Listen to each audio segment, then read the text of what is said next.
Bonjour Michel Onfray, vous publiez La vie et mort de l'âme, ça s'appelle Anima, on va en parler dans quelques instants. Vous faites la une d'ailleurs du Figaro sous le titre Le philosophe en colère.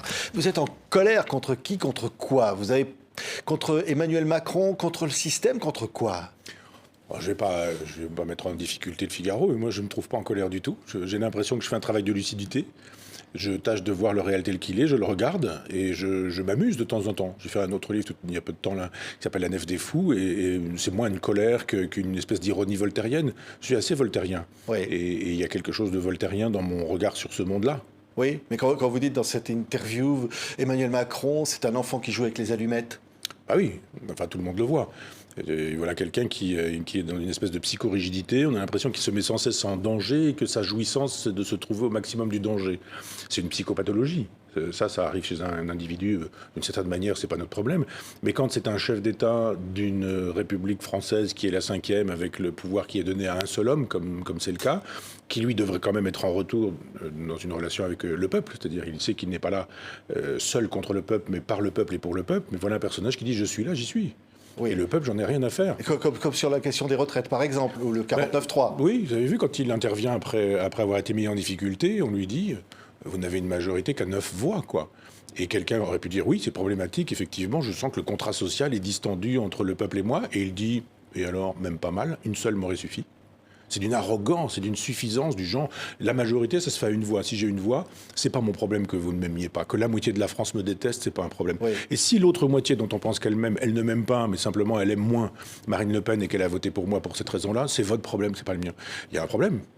Il y a vraiment un problème dans la politique, cette espèce d'individu psychorigide qui estime que le peuple n'existe pas, qui n'est pas là pour servir le peuple, mais pour se servir du peuple. C'est problématique. Oui, mais vous dites davantage que ça encore, Michel Onfray. Vous dites qu'au fond, il détruit le peuple et vous dites, et en ça, il poursuit une tradition depuis 40 ans. Ça, oui. Vous dites, je ne sais plus l'expression que vous employez. Populicide. J'utilise le mot populicide qu'on trouve chez Gracchus Babeuf, parce qu'effectivement, il y a une façon d'évincer le peuple à chaque fois. C'est-à-dire quand il s'agit d'un peuple qui s'exprime en 2005 en disant « nous ne voulons pas de ce traité européen », on lui dit en 2008 « tu l'auras quand même ». Quand le peuple dit à Emmanuel Macron pendant les 5 ans de son premier mandat « on ne veut pas de toi » parce qu'il perd toutes les élections, il dit « je ne les perds pas ».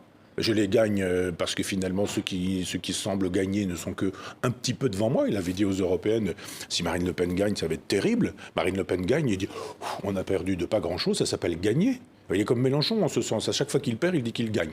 Sauf que lui, il est au pouvoir. Il y a un moment donné où il faut entendre ce que le peuple dit. Le général de Gaulle, qui a construit cette constitution, nous disait, si le contrat se délite, se défait, se rompt même éventuellement, alors on change de ministre, on change de Premier ministre, enfin un remaniement, on fait un changement de Premier ministre, on fait un changement de politique ou éventuellement on fait des référendums et on demande si on a toujours l'appui du peuple. Lui, il dit, mais je n'ai rien à faire de ce peuple. Il est bête, il est stupide, il est sot, il erre. Enfin, tous ces gens qui nous disent que le peuple peut se tromper. La preuve, il a voté pour Adolf Hitler, ce qui est faux.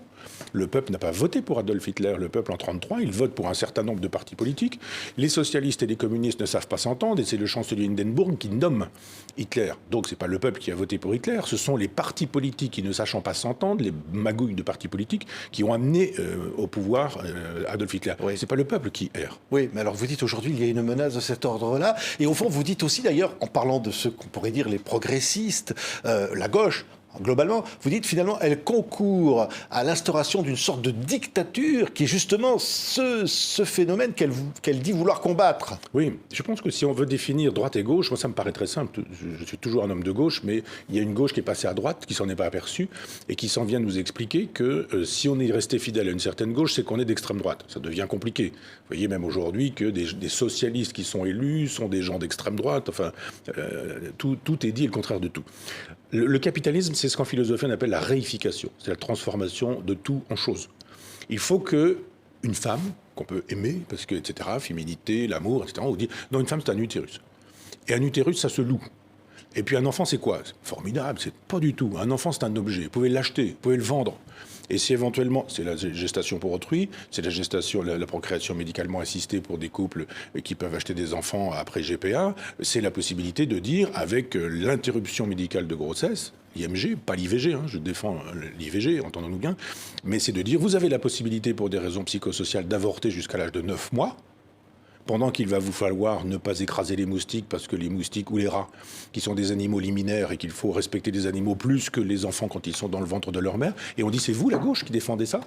C'est-à-dire que la gauche défend la location des utérus des femmes, l'achat et la vente des enfants, la possibilité d'avoir plus de soins pour un moustique femelle, parce que si la moustique femelle pique, c'est pour nourrir ses enfants, jurisprudence Émeric Caron, alors que si finalement, pour des raisons psychosociales, vous avez envie d'avorter d'un enfant à l'âge de 8 mois et demi, alors ça, en revanche, c'est autorisé. Du moins, ça l'a été par l'Assemblée nationale, et dans sa sagesse, le Sénat n'a pas suivi. Oui, vous dites dans ce livre, parce qu'il faut parler de ce livre, les cathédrales sont remplacées par des molles baignées nuit et jour de lumière électrique. L'odeur du papier des livres est remplacée par la lispo des écrans, le chatoiement du réel par les mensonges du virtuel, la puissance de l'intelligence est remplacée par le pouvoir de l'argent, la culture aiguisée par le divertissement est remplacée par le divertissement avachi. La tenue de l'esprit par la logorée orale, l'excellence du raisonnement par le prurite de l'impulsif et la société du spectacle. Vous avez un regard terrifiant sur la société. Terrifiant, je ne sais pas, mais j'essaie qu'il soit lucide. C'est-à-dire que tout ça est soutenu, sous-tendu par un regard. J'ai 64 ans, donc je commence à voir des choses. Et j'ai vu des choses, je peux comparer. C'est-à-dire si on a un peu de mémoire et qu'on a voté à gauche en 81, ce qui était mon cas, pour des idées, qu'on a conservé ces idées et qu'aujourd'hui défendre ces idées, c'est passé pour quelqu'un d'extrême droite, on dit c'est passé quoi ? Alors après, c'est facile de dire non, on ferait devenu d'extrême droite. D'accord, si l'on veut. Est-ce qu'on peut imaginer que François Mitterrand, pour lequel je n'ai guère de sympathie, aurait défendu l'achat et la vente des enfants ? Est-ce que vous pensez que Jaurès l'aurait fait, Léon Blum avant lui ? Je ne suis pas bien sûr. Donc on peut légitimement se poser ces questions-là. En revanche, quand des gens de droite... comme Pierre Berger, qui pour moi était quelqu'un de droite, mais qui a été aussi un homme de gauche, nous dit mais finalement les femmes peuvent très bien louer leur utérus, elles louent leur force de travail quand ce sont des caissières. Il n'y a pas quelqu'un à gauche qui a dit Monsieur Berger, Pierre Berger, on ne parle pas comme ça des femmes, d'une part, on ne parle pas comme ça des salariés, d'autre part. Non, on trouvait ça très normal. On a dit que bah oui, effectivement, finalement il y a des travailleuses du sexe, c'est pas un problème. Il y a la possibilité de faire des enfants pour des gens, il vous suffit d'avoir 50 000 euros. Vous avez 50 000 euros, vous avez une femme. Moi j'ai lu des choses que très peu de gens font, mais j'ai lu les contrats de location, les contrats de vente d'enfants, les contrats de gestation pour autrui. Je ne lis pas assez l'anglais pour ça, mais je me suis fait traduire le contrat. C'est terrible ce qu'on exige des femmes. C'est terrible. Cette façon de dire, une fois que l'enfant est né, ne le touchez pas, ne le regardez pas, ne lui parlez pas, ne vous attachez pas à lui. Il ne faut surtout pas qu'un lien se fasse entre vous et cet enfant. Et une fois qu'il est là, on l'emmène, on l'embarque. Et puis on le donne aux gens qui l'ont acheté. Et les gens qui l'ont acheté par des... Et vous dites, la gauche défend ça ? C'est quoi ? C'est le nihilisme ? C'est ce que vous appelez une course vers une sorte d'abîme, en fait, sous l'idée peut-être d'un homme nouveau. C'est le mot que vous employez. C'est un terme qu'on a entendu pendant la Seconde Guerre mondiale, qu'on en entend. Vous dites qu'il y a ça aujourd'hui, vraiment ? Hélas. Alors d'abord, l'expression homme nouveau, elle est chez Saint Paul. Oui. Saint Paul dit maintenant il n'y a plus ni juif, ni autre religion, ni gens de couleur, ni homme ni femme, dit aussi Saint Paul à ce moment-là, dans la foi, par le christianisme. Et cette expression, elle revient au XVIIIe siècle, dans la philosophie des Lumières. Il s'agit de fabriquer un homme nouveau. Alors pas par la foi, mais par la raison et par l'éducation. Et donc ça marche pas, parce qu'effectivement ça suffit pas. Donc c'est par la guillotine, c'est par le tribunal révolutionnaire, c'est par la décapitation. On commence par détruire l'homme ancien. Donc les monarchistes, les aristocrates, les révolutionnaires qui sont pas d'accord avec vous, un coup les girondins, un coup les hébertistes, un coup les enragés, un coup enfin tout le monde y passe, à la guillotine, y compris Robespierre finalement. Et cet homme nouveau, ça ne marche pas. Dans ce livre, j'ai découvert des choses étonnantes, mais j'ai découvert que par exemple des philosophes des Lumières, pose la question de la possibilité de fabriquer des chimères en faisant copuler des animaux et des hommes. C'est toujours un mâle singe avec une femelle femme blanche, évidemment. Et on dit, si ça copulait, tout ça, ça fabriquerait une bestiole qui serait quand même très utile. Diderot, qui nous dit que ça ferait des serviteurs. Condorcet nous dit que ce serait un progrès. Il parle de haras humain. Mais Maupertuis nous dit que tout ça, ce serait un progrès. Et cet homme nouveau, il donnera le fascisme, il donnera le nazisme, et d'une certaine manière... Alors, comparaison n'étant pas raison, je ne veux pas faire de Sandrine Rousseau une nazie ou une fasciste ou une bolchevique, mais elle hérite de ce vocabulaire quand elle parle de l'homme déconstruit. Qu'est-ce qu'un homme déconstruit ? C'est un homme qu'on veut démonter comme un jeu de société, comme un Lego, si vous voulez, puis après on le remonte. Elle va le remonter comment, son homme reconstruit ? Ça va être quoi, l'homme reconstruit de Sandrine Rousseau ? C'est justement l'homme nouveau. Et on revient. Et c'est la grande traînée fasciste, je dirais, de refaire la nature humaine. Rousseau le dit, il faut changer la nature humaine. Moi, j'aimerais bien que ce soit faisable, mais ça n'est pas faisable.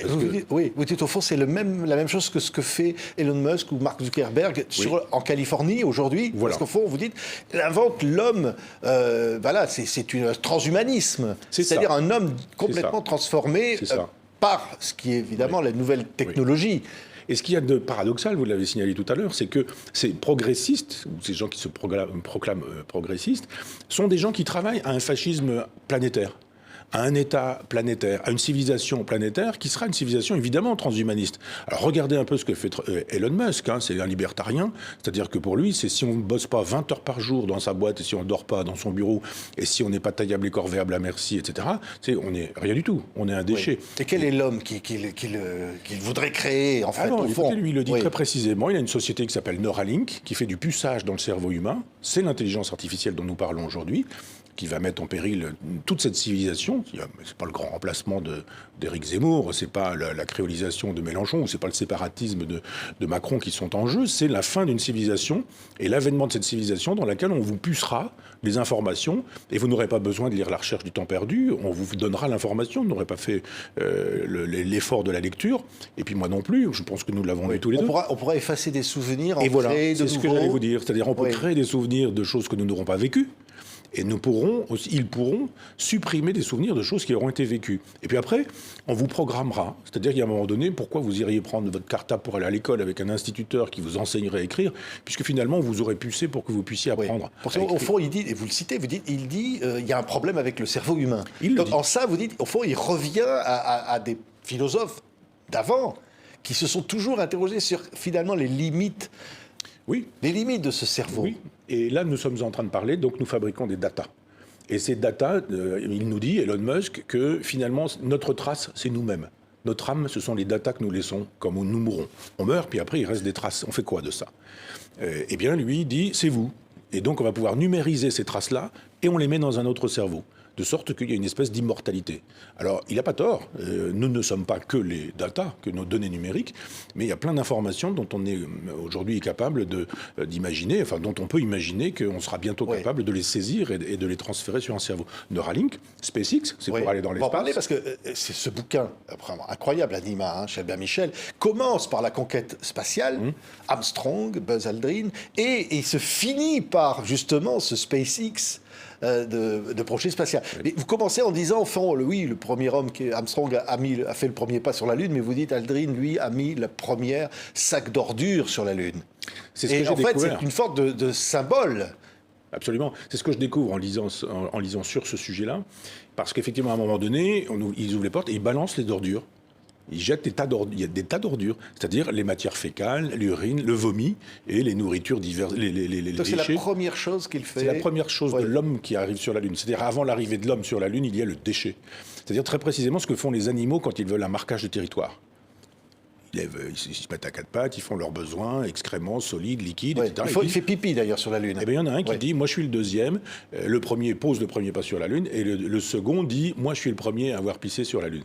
Vous dites une forme d'appropriation du territoire, comme un animal. Voilà, le fait qu'il le fasse, il peut. Je veux dire, c'est des gens, ils font dans leur couche, on sait comment ça fonctionne. Vous avez ce besoin pressant sur la Lune, ça arrive, ça veut dire que vous êtes encore des hommes. Simplement, vous le faites, vous gardez ça pour vous, vous êtes le seul à le savoir. Vous pouvez faire de telle sorte que personne ne le sache, puisque vous ne dites jamais que vous avez fait pipi dans votre vêtement et personne ne le saura. Lui, il dit, je l'ai fait, et ensuite, il dit, je suis le premier à l'avoir fait. Oui. Et donc, on a toute l'espèce d'arrogance américaine qui dit, j'arrive, je marque le territoire, des ordures, des excréments, du vomi. Et on est passé à un autre âge, là. Vous dites, avant, c'était l'âge du singe, on va passer à l'âge de la méduse. Oui, parce que c'est assez sidérant, parce que quand j'ai lu les textes d'Édouard Glissant qui fait l'éloge de la créolisation, je suis tombé à un moment donné sur l'éloge de la méduse. Et moi, je me suis fait brûler par des méduses, justement, en Martinique. Je vous assure qu'on n'a pas envie de faire de la méduse un modèle. Il se fait que je trouve des réflexions sur la méduse chez ces philosophes du XVIIIe siècle, parce qu'ils disent, mais il y a des méduses, et c'est vrai, il y a des méduses qui sont éternelles. C'est-à-dire qu'elles se refont tout un système cellulaire et elles durent toujours. Donc il y a des gens qui disent, essayons de voir quel est le mystère de la méduse. Parce que vous me coupez avec des ciseaux génétiques aujourd'hui, si vous trouvez la séquence qui fait que vous avez une espèce de rétroaction, etc., pourquoi pas enlever, couper, remettre sur l'homme et faire de telle sorte que ce qui rend possible l'immortalité de la méduse, ça rende possible notre propre immortalité. C'est pas si sot que ça. Oui, mais en même temps, la méduse, c'est cet animal qui flotte au gré des vagues et qui, lorsqu'il se rencontrent, envoie, c'est une violence. C'est-à-dire qu'au fond, les rapports entre ces animaux-là ne sont faits que de décharges électriques. C'est la vie dans ce qu'elle a de plus brutal, c'est-à-dire la copulation, la reproduction, la sexualité, la mort, la nourriture. Rien que ça. C'est-à-dire il faut manger, se reproduire et tuer celui qui nous gêne. Eh bien, nous en sommes un peu là. Il y a des gens qui, dans leur vie, se comportent comme des méduses. Il n'y aura eu chez eux, dans leur existence, que ça. Manger, se reproduire, copuler, détruire les autres, et puis laisser la place au suivant. C'est l'idéal de Musk et de Zuckerberg, c'est ce que j'allais vous dire. L'idée que ça puisse être l'idéal d'Édouard Glissant, donc de M. Mélenchon aujourd'hui, c'est revendiqué. C'est quand même sidérant. D'autant qu'Édouard Glissant lui dit lui-même, il dit, mais la créolisation, elle doit pouvoir se faire sans violence et sans guerre, il dit conditionnel, mais dans la réalité, à chaque fois qu'elle a eu lieu, elle s'est faite violemment. C'est-à-dire que Glissant lui-même dit que la créolisation suppose de la violence. Et il nous dit à nous-mêmes, devenons des méduses. C'est une espèce de société de méduses. C'est une espèce de contradiction dans les termes. C'est un oxymore. On ne peut pas imaginer qu'il y aurait des sociétés de méduses, puisque le propre de la méduse, c'est de n'exister que par et pour elle-même et de ne jamais faire société et communauté. Oui, ce livre, c'est presque comme une enquête policière. Genre, je le disais, ça commence par la conquête spatiale, Apollo, et puis ça se termine par SpaceX.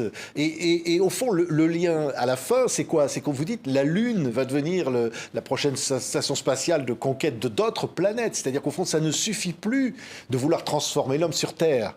Oui, mais il y a une astrophysicienne aujourd'hui, pardonnez, j'oublie son nom, hélas, mais qui vient d'écrire un livre formidable où il nous explique qu'il y a des exoplanètes et qu'il y a plein de planètes en dehors de notre système sur lesquelles la vie est possible, elle est tellement possible qu'elle est probable, donc elle est presque certaine. Donc à un moment donné, il va falloir qu'on sache, c'est un peu comme quand vous êtes sur la dune du Pilat, vous imaginez qu'un grain de sable, c'est notre univers, vous imaginez tous les univers qu'il y a, donc c'est bien possible qu'à 10 km, que vous allez chercher à 50 mètres dans le sable, juste un grain, vous allez trouver un grain de sable dans la dune du Pilat, oui, ça fait... Oui. Et vous allez pouvoir trouver un autre univers, et rien n'interdit d'imaginer que dans cet univers, la vie soit possible. Alors elle peut aussi ne pas être pensable, ça c'est tout à fait imaginable, mais il y a des astrophysiciens aujourd'hui extrêmement sérieux. Cette dame fait un travail très intéressant. Et pour nous expliquer qu'il y a un moment donné, on n'ira pas vers Mars. Ça, c'est une espèce de fantasme de science-fiction.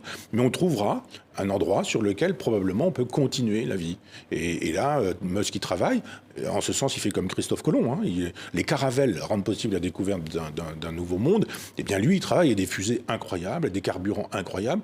Et n'allez pas croire que quand il fait des Tesla, il fait juste des voitures. Quand il fait des Tesla, il travaille à des batteries qui seraient susceptibles d'être produites en dehors du système terrestre.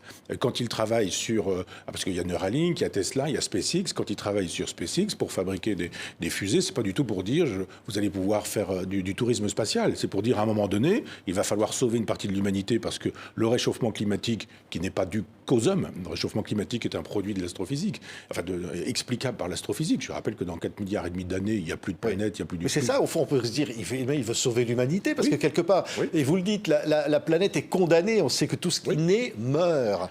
Et que donc, comme les dinosaures, les hommes disparaîtront un jour. Mais c'est un fou dangereux, mais en même temps, je regardais il y a encore quelques temps, 1492, que j'avais regardé à l'époque, le film de Christophe Colomb, la vie de Christophe Colomb avec Gérard Depardieu. Il est un Christophe Colomb d'aujourd'hui, Elon Musk. C'est le type qui dit, mais je ne sais pas où je vais, il faut y aller parce qu'il y a quelque chose là-bas. Donc il s'en va aux Indes, il dit pas, nous allons partir là-bas parce que ça s'appelle les Indes, et à un moment donné, il part, il ment, et il dit non, mais je sais combien de temps on va mettre, puis il ne sait pas combien de temps on va mettre, il dit juste, il y a quelques intuitions en disant, quand tu vois là-bas au paysage, il y a un moment donné où le bateau disparaît, il tombe pas, c'est simplement que la Terre est ronde, si elle est ronde, on doit pouvoir faire le tour, si on doit pas faire le tour, faisons-la, etc. Il est très empirique, Christophe Colomb. Il part, il découvre les Amériques comme on le sait. Lui, il part, Musk, en disant, bon, dans un premier temps, on va tester 2-3 choses faciles. La première chose, c'est la Lune. La deuxième chose, c'est Mars. C'est un petit peu plus compliqué, mais c'est faisable. Puis à un moment donné, il va falloir tester quelque chose du genre, c'est dans cette direction, nous allons, nous irons, nous verrons, et puis il faut de l'autonomie. D'où l'intérêt aujourd'hui de fabriquer des cercueils avec des champignons qui détruisent les corps pour fabriquer du compost, qui rend possible la culture, etc. C'est-à-dire que quand vous seriez vous serez ou vous seriez dans un vaisseau spatial, eh ben, les morts pourraient être retraités comme ça et on pourrait refaire des cultures qui nous permettraient de manger des légumes que nous aurions fait pousser sur des composts. C'est vrai, on pourrait dire que c'est presque de la science-fiction, ça. Et d'où l'intérêt de la réification. Si vous changez tout en choses, si un corps... En fait, en marchandise, on va dire. Ben voilà, si un corps, c'est pas Madame Machin ou Monsieur Bidule que vous avez aimé, un fils, un père, une mère, je ne sais quoi, mais juste un compost possible... Ben vous êtes dans la réification. Et les progressistes disent c'est formidable. Oui, vous citez Marx. Ah oui. Vous avez été marxiste. Dire qu'au fond, Marx... Non, jamais. Proudhonien toujours, et je le suis encore, mais pas marxiste. Mais quand même, Marx prédisait, finalement, vous le racontez d'ailleurs, un monde où l'homme serait... le matérialisme historique, mais en même temps où l'homme retrouverait une liberté. Et vous dites, il s'est transformé en cette marchandise, au fond. Il y a deux Marx. Enfin, il y a un Marx des manuscrits de 1844 qu'on a appelé humaniste et qui nous dit l'homme un jour sera réalisé, le fameux homme total. Lui, il reprend cette expression de l'homme nouveau. Et puis, il y a celui du capital, l'analyse du capital et du capitalisme. Alors moi, je ne souscris pas à cette idée de l'homme total réalisé un jour, ça, j'y crois pas. Mais le capitalisme, analysé par Marx, notamment cette page qui s'appelle le fétichisme de la marchandise, c'est très intéressant. Comment vous fabriquez de la marchandise et comment vous lui donnez une espèce d'esprit de pensée magique qui va rendre possible une espèce de fiction ou d'aura autour de la puissance de l'argent, ou de ce qui est réifiable, transformable en marchandise. Un utérus féminin, c'est magnifique, c'est fabuleux, c'est une potentialité incroyable. Eh bien, le capital vous dit non, c'est un endroit qui peut produire de la marchandise. Fétichisons la marchandise, un utérus, ça produit de quoi vendre et de quoi acheter. Vendez des ovules, vendez des enfants, vendez des relations sexuelles, etc. etc. Si vous affrontez ça, effectivement, vous êtes dans la grande logique du capital et du capitalisme. Ne vous dites pas progressiste. Oui, mais au fond, vous vous dites que l'humanisme, c'est quelque chose qu'il faudra réinventer ou bien que c'est fini. Vous dites au fond, c'est une période passée de l'histoire. Oui, je suis tragique en ce sens. C'est-à-dire que je sais que ça ne peut pas ne pas arriver. C'est-à-dire que Musk, qui travaille à ce projet d'intelligence artificielle, vous avez vu, il y a quelques jours, il a signé une pétition en disant « L'intelligence artificielle, ça va très loin, je demande un moratoire de 6 mois ». Pensez bien que les Chinois qui travaillent sur ces questions, sans nous dire comment ils y travaillent, vous avez vu avec le virus du Covid, on sait que ça part de quelque part, mais on ne sait pas où, comment, etc. Donc eux, ils travaillent sur ce sujet, vous pensez bien, mais on ne sait pas. On ne sait pas comment. Les Indiens, ils travaillent considérablement. Les États-Unis travaillent, évidemment. L'Europe ne travaille pas sur ce sujet-là, mais ça continue de travailler sur cette intelligence artificielle. Donc on a beau dire, non, il faudrait un peu d'humanisme, un peu de spiritualité, résistons. Mais pour résister à une force comme celle-ci, il faut une spiritualité. Et une spiritualité organisée, c'est-à-dire une religion. Il n'y a pas de religion qui soit susceptible de lutter contre ça. Pas le judaïsme, d'ailleurs, j'ai oublié Israël dans les pays qui travaillent sur ce sujet-là. Israël est très en pointe sur les questions d'intelligence artificielle, sur ces questions-là. Et le Japon, qui est très doué sur les questions de robotique, de cyborg, d'android, etc. Tous ces pays-là travaillent à ces choses-là. Et il n'y a pas de raison que tout le monde s'arrête en disant « Oui, c'est vrai, vous avez raison, on fait une pause de 6 mois, qui plus est de 6 mois, ça ne veut rien dire. » Donc la Californie est devenue le nouvel Eldorado du monde, en fait, une espèce de philosophie ou de religion du monde. Oui. C'est ce que vous dites. Oui, Musk est l'ami de Trump, il le dit. Et je pense qu'il est l'ami de Biden aussi. C'est-à-dire que les présidents des États-Unis sont soumis à Elon Musk. C'est-à-dire que les États-Unis font la loi, mais c'est le marché qui fait la loi. Donc c'est pas tant un chef d'État, mais que le marché. Et là, le marché, ça se passe sur la côte ouest aux États-Unis. Moi, j'ai vu en passant en voiture, dans des endroits, on se dit, c'est Google. Google, c'est ici. C'est-à-dire, vous dites Google, puis à un moment donné, vous êtes en voiture, on vous dit, ben non, c'est ici que ça se passe, c'est le lieu. Et là, on vous dit, ici, il se passe ceci, cela, je ne sais plus, Amazon, enfin, toutes les GAFAM, là, tous les GAFAM, ça se passe dans cet endroit. Et on se dit, de fait, le pouvoir n'est plus en Europe, le pouvoir n'est plus... Enfin, j'allais dire, n'est plus en Occident. Disons qu'il est dans l'Occident qui se déplace, il n'est plus à Washington, et ni à New York, côte Est, Washington, un peu le milieu, mais il est complètement du côté de l'Ouest. Et là, on est avec la Californie, et je pense que c'est là-bas que ça se passe. Même chose, vous avez Neuralink, c'est un petit bâtiment, un petit bâtiment bleu où on se dit, mais l'avenir de l'humanité se joue ici. Ouais. Merci, Michel Onfray. C'est moi. Je disais, voilà, philosophe en colère. Non. Vous avez vu, je ne suis pas en colère. Non. Alors, quand vous êtes invité, je vois, on dit philosophe et polémiste. Oui. Qu'est-ce que c'est polémiste? Un métier? Vous êtes... Polémiste, c'est l'étiquette qu'on donne à quelqu'un pour de faire des dire polémiques. Ce qu'il dit est une polémique, voilà, c'est excessif. Ouais. Non, mais vous dites, mon métier, c'est de créer des polémiques. Non, mais moi, je sais quand je suis polémiste, je peux le faire. Ouais. Quand j'écris un livre qui s'appelle Foutriquer sur Emmanuel Macron, je sais que je fais un pamphlet, ça je le sais. Et quand je fais un texte voltairien contre lui, je sais que c'est voltairien et qu'il y a une dimension humoristique, un peu rabelaisienne, voltairienne, et que, bon, là, je suis capable de faire un pamphlet. Mais évidemment, après, quand on dit mais tout est pamphlétaire chez lui, c'est une invitation à dire le lisez pas, c'est pas crédible, c'est n'importe quoi. Non, mais là, c'est un livre qui bouscule. Parce qu'au fond, c'est ça. On se dit, bon sang, vous jouez, c'est drôle, il y a des références, vous mélangez des notions, vous vous amusez beaucoup. Je fais des choses diverses et multiples. Alors j'ai fait une dizaine de recueils de poésie, on n'en parle jamais. J'ai fait une vingtaine de livres sur des artistes, on n'en parle jamais. Et quand je fais des livres polémiques, on ne parle que de ça, dans les médias. Donc évidemment, c'est facile de dire, Onfray, il n'est que polémiste. Quand je fais des livres de philosophie, car c'en est un dans cette série-là, eh bien, évidemment, ça ne peut pas être un livre de philosophie. Donc on considère que, voilà. Il y a une époque, sur certains services publics, etc., on disait, Onfray, c'est pas un philosophe. Puis maintenant, ils disent, à l'époque où Onfray était un philosophe. Je dis, tiens, c'est drôle, quand je l'étais, vous disiez que je n'étais pas, quand je suis aujourd'hui en train de faire un travail philosophique, vous dites que je ne le suis plus, qu'est-ce que ça veut dire? Non, ça, ce sont les gros livres de philo auxquels je tiens. Il y a plein de livres, il y a Foutriquer, je me suis amusé. Si ce livre devait disparaître, ça ne me gênerait pas beaucoup. Ceci dit, celui-ci disparaîtra aussi. Oui. Comme l'homme. Oui. Donc finalement. Hein, oui. Voilà. Vanité, tout n'est que vanité. Tout n'est que vanité. Hein. Merci, et Michel Onfray. Du vent. Anima, vie et mort de l'âme de Lascaux, transhumanisme chez Albin Michel. C'est un livre absolument étonnant. Merci beaucoup, Michel Onfray. Merci.